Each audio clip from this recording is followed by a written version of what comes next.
3D ఆకారాలు. ఏంటివి ఇవి? 3D ఆకారాలు అంటే ఏమేమి ఉంటాయి చెప్పండి?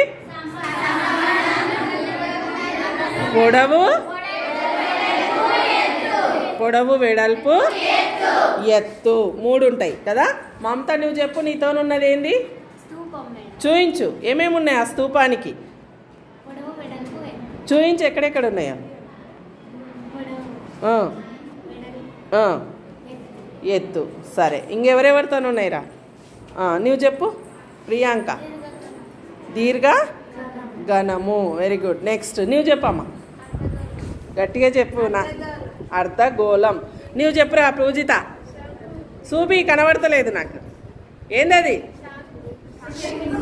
శంకువు. నెక్స్ట్ శైలజ,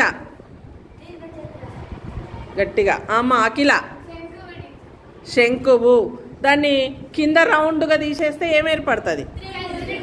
త్రిభుజము. నీవమ్మ శారద, ఏందది? వృత్తము. ఇంకెవరెవరితో ఏమున్నాయో చెప్పాలి, చెప్పు. పట్టకము, త్రిభుజాకార పట్టకము. నీదిరా స్తూపము. నీవురా చెప్పు, ఏందది? దీర్ఘగణం. పట్టకం అనొచ్చు, దీర్ఘగణం అనొచ్చు. ఓకే. సమగణం ఎవరితోనుందిరా? కవిత చెప్పు, ఏందది? సమగణం అంటే అన్ని ఎలా ఉంటాయి దాంట్లో? భుజాలన్నీ కూడా సమానం. నీదిరా దీర్ఘగణం. దీర్ఘగణంలో ఎట్లా ఉంటాయి? పొడవు, వెడల్పు, ఎత్తు. మర్చిపోతే ఎట్లా కదా. ఓకే బిడ్డ.